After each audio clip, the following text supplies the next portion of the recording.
ಗ್ರಹಿಸಿದ. ಶ್ರೀಹರಿಯನ್ನು ಕಾಣುವಂತಹ ಮಹಾಯೋಗ ಚಂಪಕಾವತಿಯ ಮಂದಿಯ ಆಗಬೇಕು ಎನ್ನುವಲ್ಲಿ ಮುನ್ನಡೆಸುವುದಕ್ಕೆ ಅಪ್ಪನ ಪ್ರತಿನಿಧಿಯಾಗಿ ಮಗ ಸುಧನ್ವನಾಗಿ ಆಯ್ಕೆ. ಸಂತೋಷದಿಂದ ಕೈಗೊಂಡು ಹೊರಡುತ್ತೇನೆ ಎನ್ನುವಾಗಲೇ ನನ್ನಮ್ಮ ಒಳ್ಳೆಯ ಮಾತನ್ನಾಡಿದರು. 4 ಕಾಲಿನ ಕುದುರೆ ಬೇಡ ನಮಗೆ, 4 ಕೈಯ ವಾಸುದೇವನ ಅನುಗ್ರಹವಾಗಲಿ. ಮಗುವನಕ್ಕಾಗಿ ಕರ್ಪೂರವಂತೆ ಬೆಂದು ಪರಿಮಳಿಸಿ ಹಾಗೆಂದು ಇಟ್ಟ ಹೆಜ್ಜೆಯನ್ನು ಹಿಂದೆಡಬೇಡ. ಅಮ್ಮನಿಗೆ ಭರವಸೆಯ ಮಾತನಾಡಿದರೆ ತಂಗಿಯು ಉಪ್ಪಾರಕ್ಕೆ ನೆತ್ತಿಗೊಳಿಸಿಕೊಟ್ಟವಳು.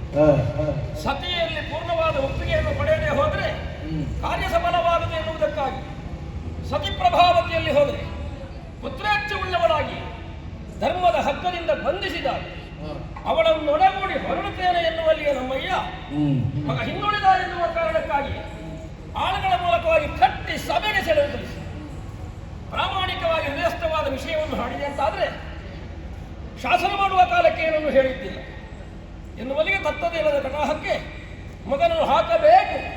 ಶಂಕರಿಗೆ ತರಾಡಿದ ಮಾತು ಕರುಣೆ ತೋರದೆ ಎಣ್ಣೆಯ ಕೊಪ್ಪರಿಗೆ ಹಾಕಿದರೆ ಶ್ರೀಹರಿಯ ದಯೆಯಿಂದಲಾಗಿ ಮೇಲೆದ್ದು ಬಂದೆ. ಶಂಕದುರ್ಗರು ಹರಸಿದರು. ಕೊರಡನ್ನು ತೇದರೆ ಮಗನೇ ಗಂಧ ಎನ್ನುವಾಗ ಅರ್ಥವಾಗುವುದು. ನಿನ್ನನ್ನು ಪರೀಕ್ಷೆಗೆ ಒಳಪಡಿಸಿದ್ದರಿಂದ ನಿನ್ನ ವ್ಯಕ್ತಿತ್ವ ಆಳ ಹರವುಗಳು ಅರ್ಥವಾಯಿತು. ಅಯ್ಯ ಗಾಢವಾಗಿ ಆನಂದಿಸಿ ನೆತ್ತಿಯನ್ನು ಅಘ್ರಾಣಿಸಿ ದೇವಕೇಸುತ್ತ ನಿನ್ನನ್ನು ಕಾದ ಮಗನೆ ಪಡೆದು ಹೆಮ್ಮೆ ಉಳ್ಳವನಾದೆ. ಬರೇ ಪುತ್ರನಲ್ಲ ನೀನು, ವರಪುತ್ರ ನೀನು.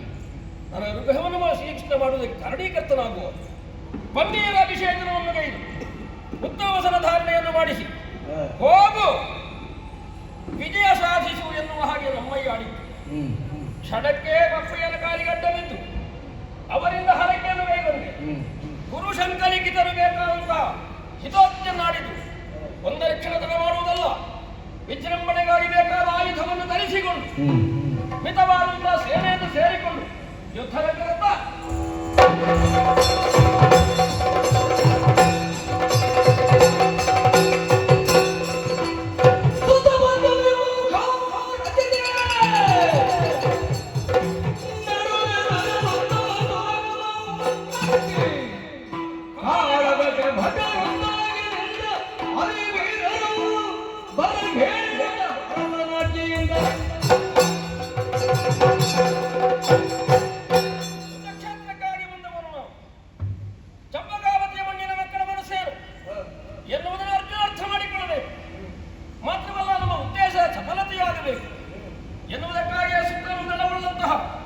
ಪದ್ಮಾಕೃತಿಯಲ್ಲಿ ಸೇನೆಯನ್ನು ನಿಲ್ಲಿಸಿದ್ದು. ಸುತ್ತ ಪದ್ಮ ವ್ಯೂಹವನ್ನು ರಚಿಸಿ ಮತ್ತದರ ಮಧ್ಯದ ಉತ್ತಮ ತರಂಗವನ್ನು ಬೆಗೆದು ಕಾಳಗೆ ಕಟ್ಟಾಳುಗಳು ಬರಲಿ ಯಾರು ಇದು ಗೋಪನಾಟ್ಯ ನೋಡೋಣಾಡದು ಕಳುಹಿದೆ.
ಶ್ರೀ ಗೋಪಾಲಕೃಷ್ಣ ಕೃಪಾಪೋಷಿತರಾಗಿರುವಂತಹ ನಾನು ಸಕಲ ಸೇನಾ ಬಲವನ್ನು ಸೇರಿಸಿಕೊಂಡು ದುರಗದ ಹಿಂಬಾಲಕನಾಗಿ ದಿಗ್ವಿಜಯಕ್ಕಾಗಿ ಹೊರಟು ಬಂದೆ.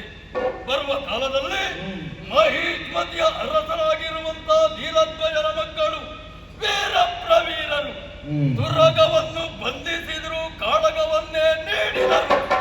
ಆಮೇಲೆ ಗೋಪಾಲಕೃಷ್ಣರ ಸಾಕ್ಷಾತ್ಕಾರ ಆದ ಮೇಲೆ ಮಣಿದು ಕಪ್ಪ ಕಾಣಿಕೆಗಳನ್ನು ಕೊಟ್ಟು ನಮ್ಮ ಜೊತೆ ಸೇರಿಸಿಕೊಂಡರು. ಅವರನ್ನೆಲ್ಲ ಒಡಗೂಡಿಕೊಂಡು ಬಂದು ಮುಟ್ಟಿರುವಂತಹ ಸ್ಥಳ ಚಂಪಕಾವತಿ. ಇಲ್ಲಿ ಅರಸರಾಗಿರುವಂತಹ ಅವನು ತುರಗವನ್ನು ಬಂಧಿಸಿದ್ದಾನೆ. ನಡೆಯುತ್ತಿದೆ ಕದರ ಕೋಲಾಹಲ. ಆದರೆ ನಮ್ಮವರಿಗೆ ತಾತ್ಕಾಲಿಕವಾಗಿ ಒಂದೊಮ್ಮೆಗೆ ಅನುಭವಿಸುತ್ತಾ ಇದ್ದಾರೆ, ಅಪಜಯವೇ ಕಾಣುತ್ತಾ ಇದ್ದಾರೆ ಎಂಬ ವರ್ತಮಾನವನ್ನು ತಿಳಿದೆ. ಆದರೂ ಧೃತಿ ಕಾಣದೆ ಉತ್ಸಾಹದಿಂದಲೇ ಮುನ್ನುಗ್ಗುತ್ತಾ ಇದ್ದಾರೆ. ಅಂತವರನ್ನೆಲ್ಲ ಉದ್ದೇಶಿಸಿ ಸ್ವಲ್ಪ ತಡೀರಿ, ಬದಿಗೆ ಸರೀರಿ. ಯಾಕೆ ಇದೇ ರೀತಿ ಯುದ್ಧ ಮುಂದುವರಿಯಿತು ಅಂತಾದ್ರೆ ಇಲ್ಲಿ ಮಾರಣ ಹೋಮವೇ ನಡೆದಿತ್ತು. ಅದಲ್ಲವಲ್ಲ ನನ್ನ ಉದ್ದೇಶ. ಯಜ್ಞ ಸುಸಾಂಗವಾಗಿ ನಡೆಯಬೇಕು, ಲೋಕಕ್ಕೆ ಶಾಂತಿ ಸಮಾಧಾನ ನೆಲೆಗೊಳ್ಳಬೇಕು ಅಂತಾದ್ರೆ ಅವರಿಗೆ ತಿಳಿ ಹೇಳಬೇಕು. ನಾನೇ ಹೋಗಬೇಕಾದ ಅನಿವಾರ್ಯತೆ ಬಂದೊದಗಿದೆ. ಹಾಗೆಂದು ಹೋಗುವುದು ಹೇಗೆ? ಸ್ವಲ್ಪ ಸಡಗರಬೇಕು. ನನ್ನ ಯೋಗ್ಯತೆಗೆ, ಹಸ್ತಿನಾವತಿಯ ಮನೆತನಕ್ಕೆ, ನನ್ನ ಪ್ರಸಿದ್ಧಿಗೆ ಸರಿಯಾದ ರೀತಿಯಲ್ಲಿಯೇ ನಾನು ನಡೆದುಕೊಳ್ಳಬೇಕು, ಹೋಗಬೇಕು. ಆದ್ದರಿಂದ ಸಂಭ್ರಮ, ಅಮಿತವಾಗಿರುವಂತಹ ಸಂಭ್ರಮದಿಂದ ನನ್ನ ರಥವನ್ನು ವಿರೋಧಿಗಳ ತತ್ತಾರಿದ್ದೇನೆ.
ಹಾಗೆಂದು ಸಾಮಾನ್ಯ ಖ್ಯಾತರ ಹಾಗಲ್ಲ.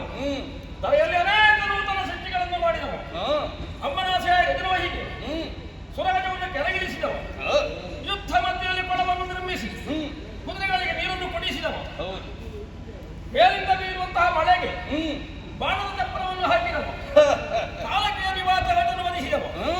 ಒಂದೊಂದು ಹೊಸ ಸೃಷ್ಟಿಗಳು ಅಂತಹ ನೂತನವಾದಂತಹ ಸೃಷ್ಟಿಯನ್ನು ಮಾಡಿದಂತಹ ಗಾಂಧೀವದಂತಹ ಅರ್ಜುನನೆಂಬವನು ನೀನೇ. ನಾನೇ ಸೃಷ್ಟಿಗರ್ಜುನನೇ ನೀನು. ಹೌದು, ಒಳ್ಳೆಯದಾಯಿತು. ನಿನ್ನ ಶವವನ್ನು ಕಟ್ಟಿಕೊಂಡಿಹವು ನಾವು. ಹಲವಾದ ಕಟ್ಟಿಕೊಂಡಿಹವು ಇದ್ದರು. ಅಕಾರಣವಾಗಿ ಅಲ್ಲ, ಸಕಾರಣವಾಗಿ ಉತ್ತಮ ಸಂಕಲ್ಪವುಳ್ಳವನಾಗಿ ಹೌದೇ ಹೋರಾಡಿದ್ರೆ ಹೋರಾಡಬೇಕು. ಯಾರಲ್ಲಿ ಯಾರಲ್ಲಿ? ದೊಡ್ಡವರೇ. ಆನೆಯೊಂದಿಗೆ ಹೋರಾಟ, ಆಡಿನೊಂದಿಗೆ ಹೋರಾಟ, ದೊಡ್ಡವರೊಂದಿಗೆ ಹೋರಾಡಬೇಕು ಎನ್ನುವ ಉದ್ದೇಶಕ್ಕಾಗಿ ಬಂದವರೆಲ್ಲ ಅವರಿಗೆ ಸರಿಸಿ ನೀನು ಬರಬೇಕು ಎನ್ನುವಂತ ಒಂದು ಸನ್ನಿವೇಶ ಸೃಷ್ಟಿ ಮಾಡಿದ್ರು. ಬಂದೆಯಲ್ಲ ನೀನು. ಕುದುರೆ ಕಟ್ಟಿದವನು ನಾವು. ನೀವು ಹೇಗೆ ಅಂದ್ರೆ ಅಲ್ಲ ಬಿಡಿಸುವೆ ಪಿಂಕ ಉಂಟು ನನಗೆ ಅವಳ ತಟ್ಟನೆ ಹೇಳು. ಈಗ ನೀನು ನಾನು ಕುದುರೆಯನ್ನು ಬಂಧಿಸಿದವನು ಯುದ್ಧಕ್ಕೆ ಸನ್ನದ್ಧನಾಗಿ ಹುಡುಗ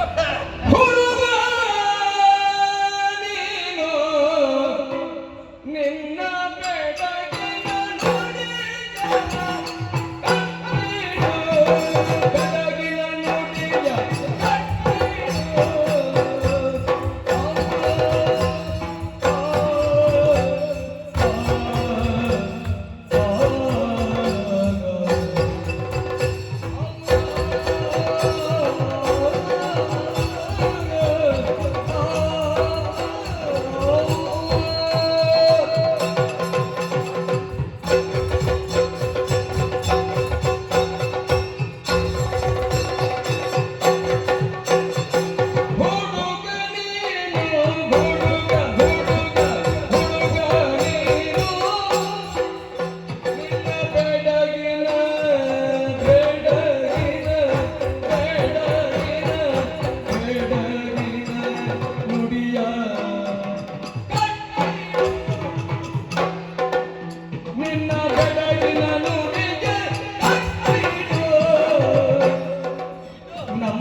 ಅರ್ಧದವರೆಗೆ ಮಾತ್ರ. ಅದೇನು ಮತ್ತರ್ಥ? ಆ ಮೇಲೆ ಅಷ್ಟು ಒಳ್ಳೆಯದಾಗಲಿಲ್ಲ. ಹೌದಾ? ಮೊದಲು ನಾನು ನನ್ನನ್ನು ಎಷ್ಟು ತಿಳಿದುಕೊಂಡಿದ್ದೇನೋ ಅದಕ್ಕಿಂತಲೂ ಮಿಗಿಲಾಗಿ ಅದಕ್ಕಿಂತಲೂ ಹೆಚ್ಚಿಗೆ ನನ್ನನ್ನು ನೀನು ಸರಿಯಾಗಿ ಅಧ್ಯಯನ ಮಾಡಿಕೊಂಡಿರುವೆ. ಆದರೆ ನಿನ್ನ ಹುಡುಗ ಬುದ್ಧಿ ಮಾತ್ರ ನೀನು ಬಿಡ್ಲಿಲ್ಲ. ಹೇಗೆ? ಅರ್ಥ ಏನು? ಕೆಲವರಿಗಾದ್ರೆ ಮತ್ತೆ ಹೇಳಬೇಕಾದಂತ ಅವಶ್ಯಕತೆ ಇದೆ. ನಿನಗ ಹಾಗಲ್ಲ. ಅಷ್ಟಿದ್ದು ಕುದುರೆಯನ್ನು ಬಂಧಿಸಿದ್ದೇನೆ. ಬಂಧಿಸಿದ್ದೆ ಹುಡುಗ. ಈಗ ಕುದುರೆಯನ್ನು ಬಂಧಿಸಿದ ಮಾತ್ರಕ್ಕೆ ಅಲ್ಲ, ನನ್ನಲ್ಲಿ ಹೋರಾಟಕ್ಕೆ ನಿಂತ ಮಾತ್ರಕ್ಕೆ ನಿನಗೆ ಜಯ ಸಿಗ್ತದೆ ಎಂಬ ನಿನ್ನ ಆತ್ಮವಿಶ್ವಾಸ ಪರಿಣಾಮದಲ್ಲಿ ಏನಾದೀತು ಅದನ್ನು ನೀನು ಸರಿಯಾಗಿ ತಿಳಿಯಲಿಲ್ಲ. ಇದಕ್ಕೆ ಹೇಳುವುದು ಹುಡುಗ ಬುದ್ಧಿ. ಮಗುವೇ, ನಿನ್ನ ಬೆಡಗಿನ ನುಡಿ, ಆ ಬೆಡಗಿನ ನುಡಿಯನ್ನು ಅಲ್ಲಿ ಬದಿಗೆ ಕಟ್ಟಿಡು. ಅದನ್ನು ಉಪಯೋಗಿಸಬೇಡ. ನೋಡು, ನಮ್ಮ ಸೇನಾ ಸಮೂಹವಿದೆ, ಅದರ ಜೊತೆಯಲ್ಲಿ ಸೇರಿಕೊ. ನಿನ್ನನ್ನು ಒಳಗೊಂಬೆ ನಾನು. ನನ್ನ ಜೊತೆಯಲ್ಲಿಯೇ ನೀನು ಬಂದ್ರೆ ನಿನಗೆ ಯಾವ ಆಶೆ ಇದೆಯೋ ವೀರನಾಗಿ ನನ್ನ ವೀರತ್ವವನ್ನು ಪ್ರದರ್ಶಿಸುವಂತ ಅವಕಾಶ ನನಗೆ ಹೋಯಿತಲ್ಲ, ಆ ಚಿಂತೆ ಬೇಡ. ಮೊದಲು ನಡೆಯುವಂತಹ ಸಂಗ್ರಾಮದಲ್ಲಿ ನಿನ್ನನ್ನೇ ನಾನು ಮುಂದೆ ಕಳಿಸ್ತೇನೆ. ನಾನು ಹಿಂದೆ ನಿಲ್ಲುತ್ತೇನೆ. ಮಾತ್ರವಲ್ಲ, ಧನವನ್ನು ಕೊಡಬೇಕು. ಧನ ಕೊಡಬೇಕು. ನಿನ್ನ ಹುಡುಗ ಬುದ್ಧಿಯನ್ನು ಕಟ್ಟಿಡಬೇಕು. ಧನವನ್ನು ಕೊಡಬೇಕು. ಆ ಕುದುರೆಯನ್ನು ಬಿಡಬೇಕು. ಮತ್ತೊಂದು ವಿಚಾರ, ಇಷ್ಟೇ ಕೊಡಬೇಕು. ಅವರಿಗೆ ಕೊಡುವಷ್ಟು ನನ್ನ ಹತ್ರ ಉಂಟೋ? ಹಾಗೆಲ್ಲ ಬೇಡ. ಮತ್ತೆ ಯಾಗದ ನಿಮಿತ್ತವಾಗಿ ಬಂದದ್ದಲ್ವ, ಇಷ್ಟೇ ಕೊಡಲೇ ತಕ್ಕದ್ದು. ಹಾಗೇನು ನಿರ್ಬಂಧ ಇಲ್ಲ. ನಿಮಗೆ ಕೂಡಿದಷ್ಟು ಕಾಣಿಕೆಯ ರೂಪದಲ್ಲಿ ಒಂದಿಷ್ಟು ಕೊಟ್ಟು ಸಮಾಧಾನ ಮಾಡಿಕೊಳ್ತೇವೆ ನಾವು. ನನ್ನ ಜೊತೆಯಲ್ಲಿ ಬಾ, ಕುದುರೆಯನ್ನು ಬಿಡು. ಹಾಗೆ ಹೇಳುವ ಹಾಗೆಯೂ ಯಾಕೆ ನಿನ್ನ ರೂಢಿಯ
ಆರೋಗ್ಯರು ಬಲ್ಲಿದರಾದ ಕೆಲವು ಅಂತಹ ನೀನು ಯುದ್ಧವನ್ನು ಮಾಡದೆ ಹಯವನ್ನು ಕೊಡು ಅಲ್ಲ ಹಯವನ್ನು ಬಿಡು ಧನವನ್ನು ಕೊಡು ಅಂತ ಹೇಳುವುದಕ್ಕೆ ಹೊರಟಾಗ ನನ್ನ ಜೊತೆ ಸೇರಿದ್ದು ಒಳಗೊಂಬೇನು ಒಂದು ಅನುಮಾನ ಒಂದು ಅನುಮಾನ ಬರ್ತದೆ. ಹೇಗೆ ಬೇಡುವ ಹಕ್ಕು ಎಲ್ಲರಿಗೂ ಇಲ್ಲ, ದ್ವಿಜತ್ವ ಕೆಲವರಿಗೆ ಉಂಟು. ನೀನು ಬೇಡುವ ದ್ವಿಜನೋ ಹೇಗೆ? ಬೇಡುವ ದ್ವಿಜನೇ ಹಾಗಾಗುತ್ತದ ಅಲ್ವೋ? ಅಲ್ಲವೋ? ಮತ್ತೆ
ನಾನು ಹೇಳುವುದು ಬೇಡುವುದಲ್ಲ, ನಿನ್ನಲ್ಲಿ ಕೇಳುವುದಲ್ಲ, ನಾನು ಹೇಳುವುದು ಕೊಡು.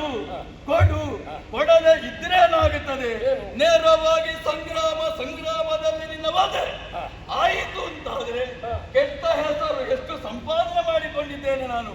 ಅದಕ್ಕೆಲ್ಲ ಕಳಂಕ ಒದಗಿ ಬರ್ತದೆ, ಕಪ್ಪು ಚುಕ್ಕೆ ಒದಗಿ ಬರ್ತದೆ. ಹಾಗಾಗ ಕೂಡದಲ್ವೇ ಭೂತಳದಲ್ಲಿ ಸಾರಿಕೊಂಡರೆ ಪಾಪವಿಲ್ಲ, ಆ ರೀತಿಯಾಗಿ ಸಾರಿದ್ದೇನೆ. ಮತ್ತೊಂದು ವಿಚಾರ, ನಿನ್ನಲ್ಲಿ ನಾನು ಸಂಗ್ರಹ ಮಾಡುವುದಿಲ್ಲ, ಯುದ್ಧವಿಲ್ಲ ಎಂಬುದಲ್ಲ ನನ್ನ ಅದರ ಅರ್ಥ. ನಿನ್ನ ತಂದೆಯನ್ನು ಕಳಿಸು, ನಿನ್ನ ತಂದೆ ನನಗೆ ಸಮಾನ ಸ್ಕಂದನಿದ್ದಾನೆ. ಆದ ಕಾರಣ ತಂದೆಯಲ್ಲಿ ನಾನು ಹೋರಾಟ ಮಾಡುತ್ತೇನೆ. ನೀನು ಹೋಗು ಒಬ್ಬ ವ್ಯಕ್ತಿ ಉನ್ನತವಾದಂತಹ ಮೇಲುಗಿರಿಯನ್ನು ಹೇಳ್ತೇನೆ ಎನ್ನುವ ಹಾಗೆ ನೀನು ಆಡಿದ ಹಾಗುಂಟು. ನನ್ನದೊಬ್ಬರಿಗೆ ಸುಧನ್ವ ಉನ್ನತವಾದಂತಹ ಮೇಲುಗಿರಿ ನಮ್ಮಪ್ಪ ಹಂಸದ್ವಯ.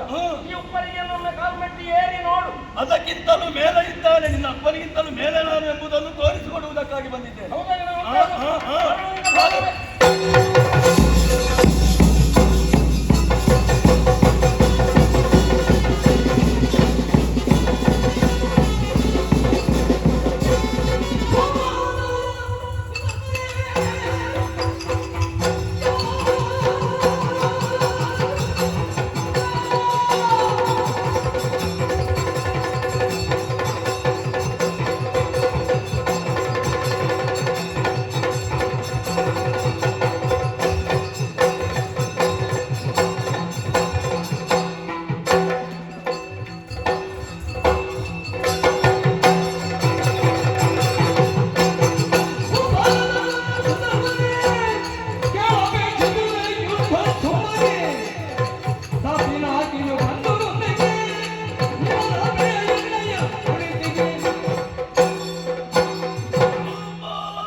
ಮತ್ತು ಹೇಳುತ್ತೇನೆ ಕೇಳು.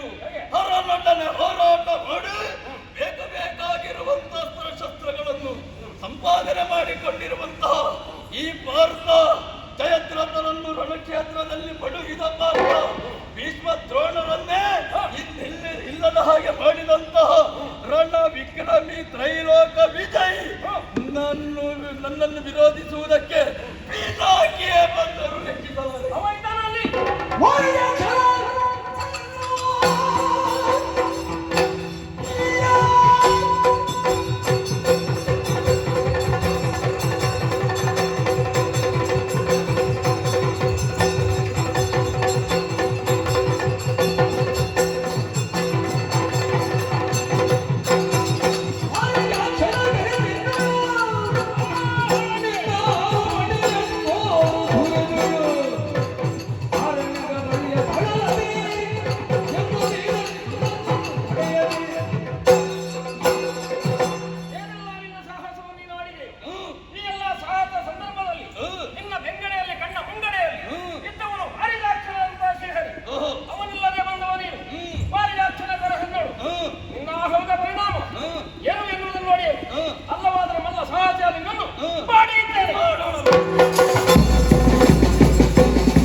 ಯಾವನನ್ನು ಹುಡುಗರನ್ನು ಕಡೆಗಣಿಸಿದೆಯೋ ಅವನ ಬಾಣಾಬಳೆಗಳಿಂದ ಮುಂದುಗಾಣದ ರಥದಲ್ಲಿ ಕುಳಿತಿರುವೆ. ಹೇಳಿದ್ದೇನೆ ನಿನಗೆ, ಹುಡುಗು ಸಾರಥ್ಯ ಸಾರಥ್ಯಗಳಲ್ಲಿ ನೀನು ಗೆಲ್ಲಲಾರೆ. ನನಗೆ ಬೇಕಾದ ನೀನಲ್ಲ, ಬೇಕಾದ ನಿನ್ನ ಸಾರಥಿ. ಅವನನ್ನು ಕರೆಸು. ಪಾರ್ಥ ಸಾರಥಿ ಬೇಕು ನನಗೆ. ಆದ್ದರಿಂದಲೇ ವಾರಿಯಾಕ್ಷನ್ನು ಕರೆಸು. ಕೂತಿದ್ದಾನೆ ರಥದ ಮೂರ್ತಿಯ ಮೇಲೆ. ಈಗ ನಿನಗೆ ಪಂಥವನ್ನು ಕೊಟ್ಟು ಹೊಡೆಯುತ್ತೇನೆ. ನಿನ್ನ ಸಾರಥಿಗೆ ಬಾಣವನ್ನು ಎಸೆಯುತ್ತೇನೆ. ಕೂಡಿದ್ರೆ ತಡೆ, ಉಳಿಸು. ಇದೋ ಇದೋ ಇದೋ ಇದೋ ದೇವಕೃಷ್ಣ, ನೀನು ನಮ್ಮ ಭಾವನೆಂದು ನಂಬಿ ಜೊಗಿದೆ ಕೋರಿದ ಶುಭವನ್ನು ಬಿಡಿದು ಜೀವಿಸಿದೆವಲೇ. ಕೋರಿದ ಶುಭವನ್ನು ಬಿಡಿದು ಜೀವಿಸಿದೆವಲೇ. ಮುಂದೆ ನೀ ವಿರೋಧಿಯೊಡನೆ ಬಾದನಾಮ ಪರಿಗಳು ಆವ ಪರಿಗಳು.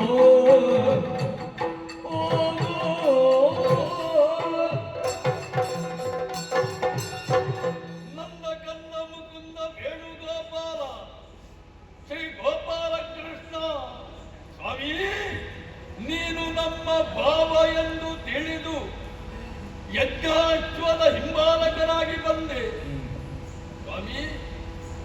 ಎಲ್ಲೆಲ್ಲಿಯೂ ಕೂಡ ನಮ್ಮನ್ನು ಸಂರಕ್ಷಣೆ ಮಾಡಿದವನು ನೀನು. ಇಂದು ನಮ್ಮನ್ನು ಸಂರಕ್ಷಣೆ ಮಾಡುತ್ತೀ ಎನ್ನುವಂತ ವಿಶ್ವಾಸದಿಂದ ಕಾಳಗವನ್ನು ಮಾಡಿದೆ ಅಂತಾದ್ರೆ ಎಂತಹ ದಯನೀಯ ಪರಿಸ್ಥಿತಿ ನನ್ನ ನನ್ನ ಪಾಲಿಗೊದಗಿ ಬಂತು. ನನ್ನಂತಹ ರಣಪರಾಕ್ರಮಿ ತ್ರಿಲೋಕ ವಿಜಯಿ ಗಾಂಧೀವಿ ರಥದಲ್ಲಿರುತ್ತಾ ನನ್ನ ಸಾರಥಿಯನ್ನು ರಕ್ಷಣೆ ಮಾಡಿಕೊಳ್ಳುವುದಕ್ಕೆ ನನಗಾಗದೆ ಹೋಯಿತಲ್ಲ. ಅವನು ಪಾಪ ತ್ರಿಲೋಕ ವಿಜಯಿ ಪಾರ್ಥನಿರುವಲ್ಲಿ ನನಗೆ ಮರಣ ಬರಲಾರದು ಎನ್ನುವ ಆತ್ಮವಿಶ್ವಾಸದಿಂದಲೇ ಇವನಿದ್ದು ಹೀಗಾಯಿತಲ್ಲ, ನಾನು ಸತ್ಯ ಅಲ್ಲ ಎನ್ನುವ ಹಾಗೆ ಹೇಳಿಯೇ ಪ್ರಾಣ ಬಿಟ್ಟ. ದೇವರೇ, ನೀನಲ್ಲದೆ ಇದ್ರೆ ನನ್ನನ್ನು ರಕ್ಷಣೆ ಮಾಡುವವರು ಯಾರು? ದೇವ ಕೃಷ್ಣ, ಬಾಬಾ, ಭಗವಂತ, ನಂದ ಗೋಕುಲ ಕೃಷ್ಣ,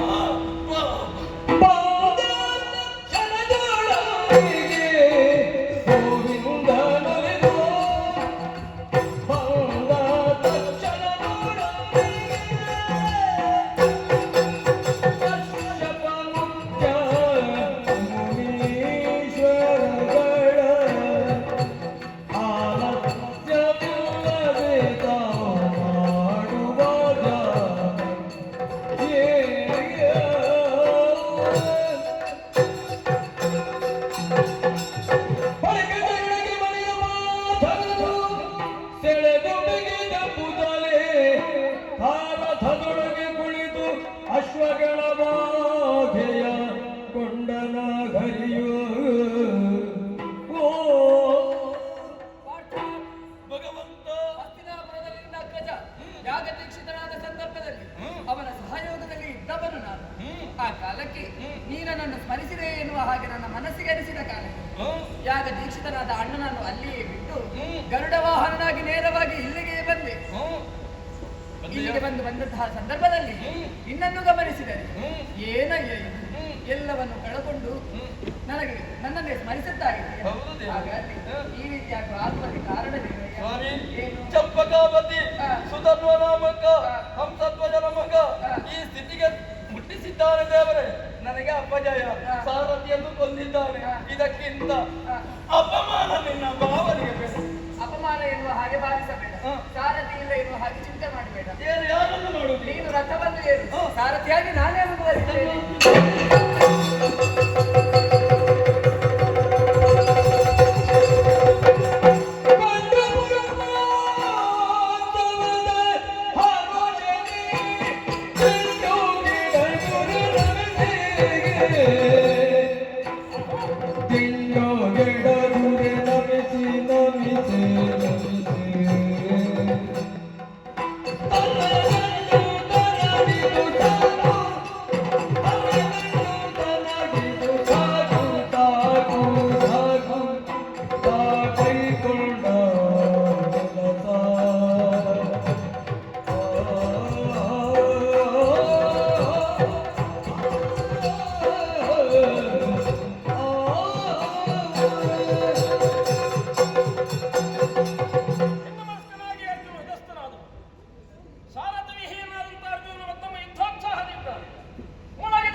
ಅನ್ನುವ ಹಾಗೆ ಒಮ್ಮೆ ರಥ ಅಂತ ನೋಡಿದರೆ ರಥದ ಮುದ್ದೆ ಮೇಲೆ ಬಂದು ಬಿಡಿದಲ್ಲ ಬಲಿಜಾಕ್ಷ. ಯಾವನ್ನ ಬರಬೇಕೆಂದು ನಾನು ಮಾಡಿದನೋ ಅವನನ್ನೇ ಭಕ್ತಿಯ ಶರಣಾಗತಿಯ ಭಾವದಿಂದ ಕರೆಸಿಕೊಂಡವ ಅರ್ಜುನ ಬಂದು ಅವನ ರಥದ ಮೇಲೆ ಕುಳಿತಿದ್ದಾನೆ ಅಂತಾದರೆ ಯುದ್ಧ ನಿಲ್ಲಿಸುವವರ ಸಬಲಿಗೂ ಇಲ್ಲ, ನನಗೂ ಇಲ್ಲ. ನಾನು ಬಯಸಿರುವಂಥವರು ಕೃಷ್ಣಾರ್ಜುನೊಂದಿಗಾದರೂ ಯುದ್ಧ ಅನ್ನುವಂತೆ ನಾನು ಆಡಿದ ವಾಕ್ಕನ್ನು ಸತ್ಯವನ್ನಾಗಿಸುವುದಕ್ಕೆ ಇದ್ದರೂ ಕುಳಿತವನ ಭಗವಂತ ಎನ್ನುವುದಕ್ಕಾಗಿ ದೀರ್ಘದಂಡ ಪ್ರಣಾಮವನ್ನು ಗೈದು ನನ್ನ ಗಂಡು ತಲಗಿದ ಸಾಕು ಸಾಕಲ್ಲ, ಸಾಕು ನಾ ಕೈಗೊಂಡ ಕೆಲಸ ಅಪ್ಪ ವಯಸ್ಸಿಂದಲೂ ಮಾಡಿಕೊಟ್ಟ ಮಗ ನಾನು. ಹಾಗೆಂದು ಸುಮ್ಮನೆ ಏಕಾಗ್ತದೆ. ಗೋವಿಂದ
ಒಂದು ಮಾತು ಕೇಳುವುದಕ್ಕೂ ಪಾಂಡವರನ್ನು ಪಾಲಿಸುವುದು ನೀನು ಹೌದು. ಎಂದಾದರೆ ಈ ಹಿಂದೆ ನೀನಿರುತ್ತ ಖನ ಪ್ರತಿಜ್ಞೆಯನ್ನು ಮಾಡುವ ಮೂಲಕವಾಗಿ ಯುದ್ಧ ಮಾಡಿದ ಪಾರ್ಥ ನೋಡೋಣ ಸುಧನ್ವನ ಗೆಲುವಿಗಾಗಿ ಅಥವಾ ಸುಧನನ್ನು ಗೆಲ್ಲುವುದಕ್ಕಾಗಿ ಅಲ್ಲವಾದರೆ ಕೊಲ್ಲುವುದಕ್ಕಾಗಿ ಒಂದು ಪ್ರತಿಜ್ಞೆ ಮಾಡ.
मतवारेय दुर्गानेते मुनिदा भाषेय जय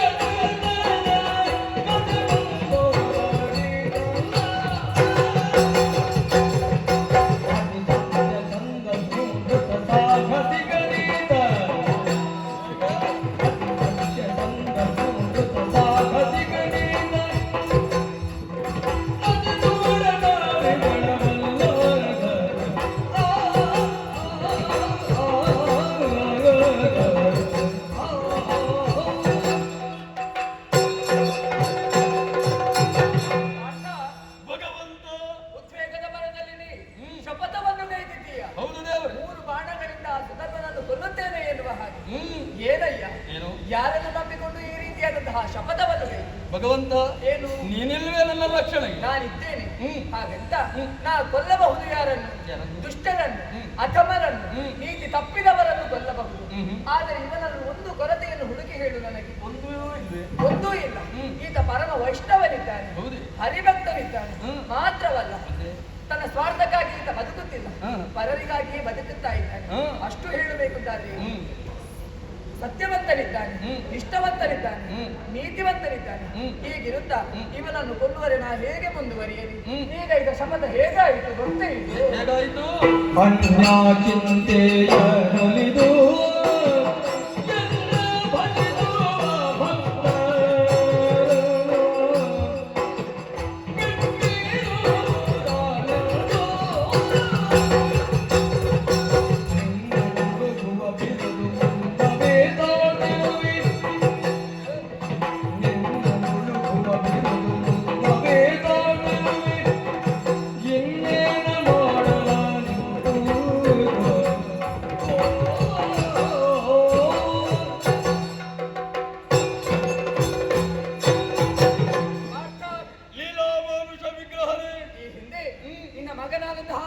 ಅಭಿಮನ್ಯುವನ್ನು ಚಕ್ರವ್ಯೂಹದಲ್ಲಿ ಯಾರು ಬಂದಿದ್ದಾರೋ ಅಂತವರನ್ನು ದಿವಸವೊಂದರೊಳಗೆ ಸಾಯಿಸುತ್ತೇನೆ ಎನ್ನುವ ಹಾಗೆ ನೀಗೈದ ಶಪಥ.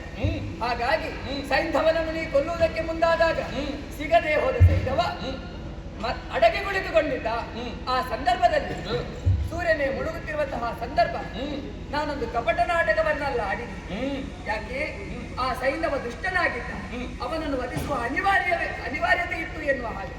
ಹಾಗಂತ ಆ ಕ್ಷಣದಲ್ಲಿ ಕತ್ತಲಾಯಿತು ಎನ್ನುವ ಹಾಗೆ ಭ್ರಮಿಸಿ ಸೈಂಧವ ತಲೆಯನ್ನು ಎತ್ತಿದಾಗ ನೀ ಆತನ ತಲೆಯನ್ನೇ ಕತ್ತರಿಸಿ. ಹಾಗಂತ ನನ್ನ ನೊಂದಿಸುವ ಭಕ್ತರನ್ನು ನಾನು ಯಾವ ರೀತಿ ಕೊಲ್ಲಲಯ್ಯ? ಒಟ್ಟು ಸಂದಿಗ್ಧ ಪರಿಸ್ಥಿತಿಗೆ ನಾನು ತಂದು ಬಿಟ್ಟೆ ಎಲ್ಲ.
ಅರ್ಥವಾಯಿತು. ತಿಳಿದೆನು ನಿನ್ನ ಚಿತ್ತವಳಿಕೆಯ. ಪಾಂಡವ ರಕ್ಷಣೆಯ ಹೊಣೆ ನಿನಗೂ. ನಾನಾದರೂ ನಿನ್ನ ಪರಮ ಭಕ್ತ. ಹೇಗೆ ಕೊಲ್ಲುವುದಕ್ಕಾಗ್ತದೆ? ಒಟ್ಟಿನಲ್ಲಿ ಇಕ್ಕಟ್ಟಿಗೆ ಸಿಲುಕಿದೆ ಎನ್ನುವಂತೆ ನೀನು ಹಾಡಿದ್ಯಾಕೆ? ಅಂಗಳದಲ್ಲಿ ಬಿದ್ದ ಮಗು ಮೈಗೆ ತರಚಿಕೊಂಡು ಗಾಯವಾಗಿ ಅಮ್ಮ ಅನ್ನಲಿ. ಹಸಿದ ಮಗು ಅಮ್ಮ ಅಂದಾಗ ಮಾತ್ರ ತಾಯಿ ಹಾಲು ಕೊಡ್ತಾಳೆ. ಯಾವ ಮಕ್ಕಳಿಗೆ ಏನು ಬೇಕು ಅದನ್ನು ಮಕ್ಕಳೇ ಹೇಳಿ ನೀನಾಗಿ ಕೊಡುವುದು. ಮಾತೃಸ್ವರೂಪನು ನೀನು. ನನ್ನ ಅಂತರಂಗ ನಿನಗದೇ ಪ್ರಭು. ಅಳಿವುದು ಕಾಯವು, ಉಳಿಯುವುದು ಕೀರ್ತಿ. ಚಂದ್ರಾರ್ಥ ಪರ್ಯಂತವಾಗಿ ಉಳಿಯುವುದು. ತವ ಮೇಳದಲ್ಲಿ ಬಾಹುಜರು ನಾವು, ಯುದ್ಧಾಪೇಕ್ಷೆ ಉಳ್ಳವು. ನನಗೆ ಬೇಕಾದ್ದು ಒಂದೇ, ಈ ಪ್ರಪಂಚದಿಂದ ಮುಕ್ತನಾಗು. ಮುಕ್ತಂಗನೆಯ ಪರಣ ಹಾರವಾಗುವುದಕ್ಕೆ ಮನ. ನನಗೆ ಬೇಕಾದ್ದು ನನಗೆ ಕೊಡು, ಅವನಿಗೆ ಬೇಕಾದ್ದು ಅವನಿಗೆ ಕೊಡು. ಅವನ ಮೂರಲ್ಲಿ ಒಂದು ತೆಗೀತಿದ್ರೆ ತೆಗೀಲಿ. ಅವ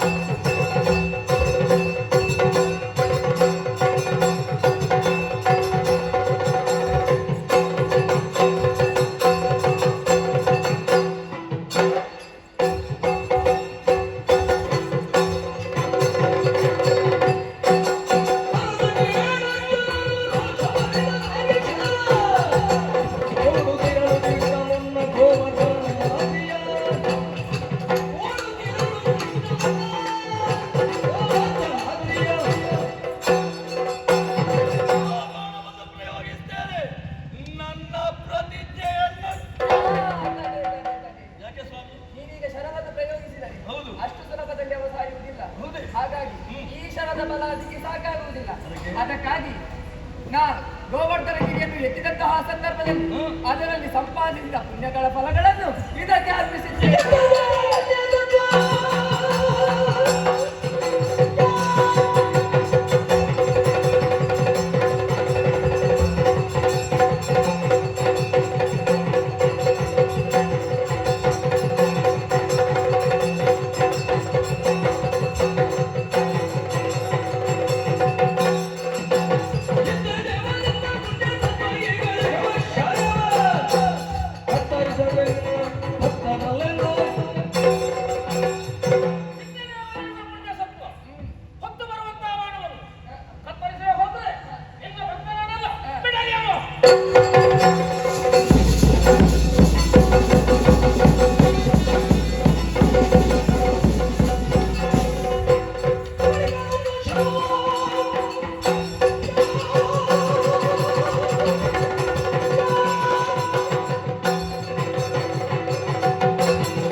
ಬರಬೇಕು. ಹೇಗೆ? ಕೃಷ್ಣಾವತಾರದಲ್ಲಿ ನಾನು ಸಂಪಾದಿಸಿದ ಪುಣ್ಯಗಳ ಫಲಗಳನ್ನು ಇದಕ್ಕೆ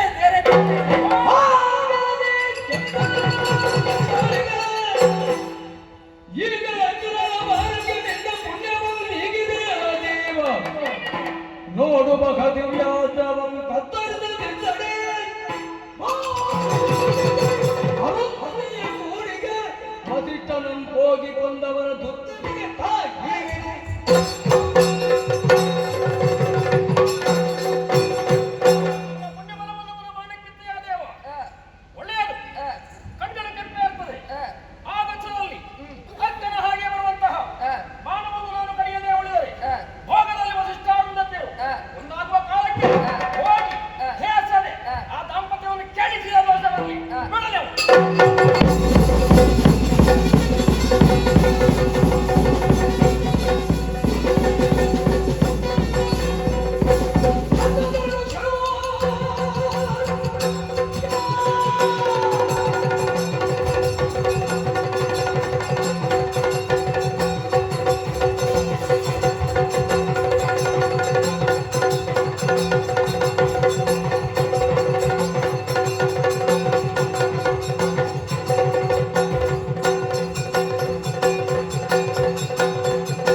ಹಿಂದೆ ರಾಮಾವತಾರದಲ್ಲಿ ಧರೆಯನ್ನೆಲ್ಲ ಪಾಲಿಸಿದಂತಹ ಪುಣ್ಯಗಳ ಫಲಗಳನ್ನು ಇದಕ್ಕೆ ಎರೆದಿದ್ದೇನೆ.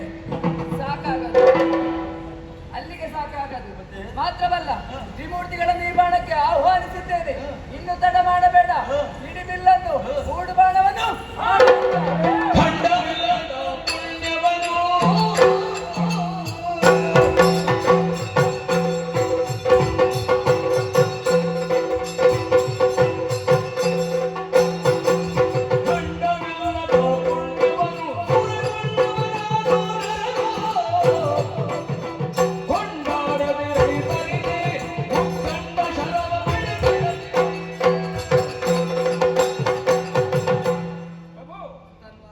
ಒಬ್ಬನ ಜೀವಿತಾವಧಿಯಲ್ಲಿ ಸಾಧನೆ ಮಾಡಿದಂತಹ ಪುಣ್ಯ ಫಲಗಳೆಲ್ಲ ಅಖಂಡವಾಗಿ ಇರ್ತದಂತೆ. ಹೌದು.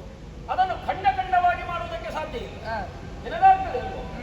ಗೋವರ್ಧನಗಿರಿಯದ್ದು ಬೇರೆ, ಕೃಷ್ಣಾವತಾರದ್ದು ಬೇರೆ. ಹಿಂದೆಯೂ ಹೋಗ್ತೀನಿ, ಹೌದು. ರಾಮಾವತಾರದ ಒಂದೆದ್ದದ್ದು. ಆಮೇಲೆ ಮೂರು ಮೂರ್ತಿಗಳ ಭಾವವನ್ನು ತುಂಬಿಸಿಕೊಳ್ಳಿ. ಹೌದು. ಅಖಂಡವಾದ ಪುಣ್ಯವ ಇಲ್ಲ ದೇವರೇ, ನಿನಗೆ ಸಾಧ್ಯ, ಸರಿ. ನಮಗಲ್ಲ. ಮತ್ತೆ ಆದ್ರೆ ಪ್ರಶ್ನೆ ಬರ್ತದೆ, ಏನು? ಖಂಡವಿಲ್ಲದ ಪುಣ್ಯವು ನೀನು ಅವನ ಮಾಡಕ್ಕೆ ಕೊಡ್ತಿ, ನಾನು ಪಂದ್ಯದಂತೆ ಕಡಿಯುತ್ತೇನೆ. ಆವಾಗ ಆ ಪುಣ್ಯವನ್ನು ಸೂರ್ಯಗೊಂಡವ ನಾನು ನರ ನೋ. ಈಗ ಪುಣ್ಯ ಸೂರ್ಯ ಅಂತ ಕೇಳ್ತೀಯ ಸುಧನ್ವ?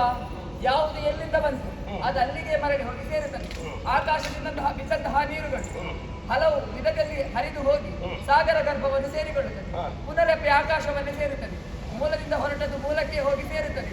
ಈಗ ಅರ್ಥವಾಯಿತಲ್ಲ, ಎಲ್ಲಿಂದ ಹೊರಟದ್ದು ಎಲ್ಲಿಗೆ ಸೇರಬೇಕೆನ್ನುವುದಾಗಿ ಮುಂದುವರಿಸಿ. ಹಾಗಾದ್ರೆ ಅವನನ್ನು ಕೊಂಡಾಡುವುದೇ? ಕೊಂಡಾಡದಿನ ಈ ಬಾರಿದೆ ಉತ್ತಂಡ ಶರಭ ಬಿಡಿಸಿರದೆ. ಒಂದು ವೇಳೆ ಶರವಿದ ಖಂಡಿಸಿದರನ್ನು ಸತಿಯೆಂಬಳೆ ಪತ್ನಿ, ಪುತ್ರನೆಂಬಳೆ ಮಾತೆ, ಮಮ ಸುತನೆಂಬನೆ ಅಪ್ಪಯ್ಯ, ಅಲ್ಲ ಜನಪ್ರತಿನಿಧಿಗಳನ್ನು ಪ್ರಯೋಜನರು ನಮ್ಮ ನಮ್ಮೆಯ ಕುಮಾರ ಎನ್ನುವುದಕ್ಕೆ ಆಡುವುದಕ್ಕೆ ಉಂಟು, ಆಡಲಾರರು. ಹಾಗಾದ್ರೆ ಅಲ್ಲಿಂದ ಸಾಧನೆ ಆಗ್ತದಂತಾದ್ರೆ ಖಂಡಿಸುವ ಬಗ್ಗೆ ನನ್ನ ಒಂದು ನಿರ್ಣಯ ಉಂಟು. ಏನು ಬಂದೆ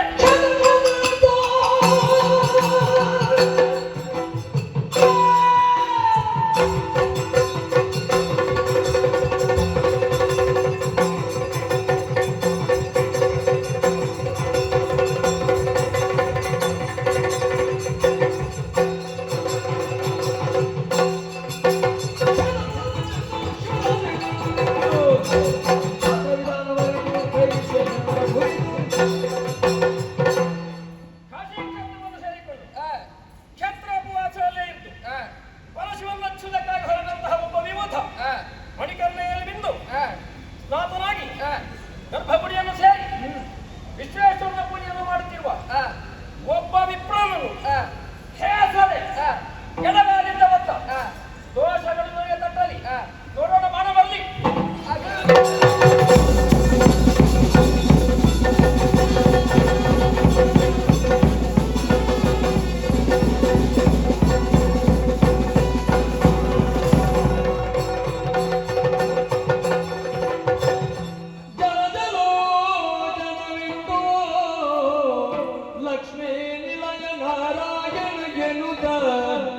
ನವದೊಳಗೆ ಹರಿನಾಮಾವಳಿಯ ಉಚ್ಚರಿಸುತ್ತ ತಲೆಯು ಉಳಿವರಾಗೆ ನುರಿನ ಕಾದಿಯುಳ್ ತಿಳಿದುದಿಳೆ ಅಚ್ಚುತನು ಶ್ರೀಪದ ನಲಿನದಿಡಿಯಿರಿ ಬಿತ್ತುದಿಳೆ ಜನಮೇ ಜಯ ಕ್ಷಿತಿಪಾಗ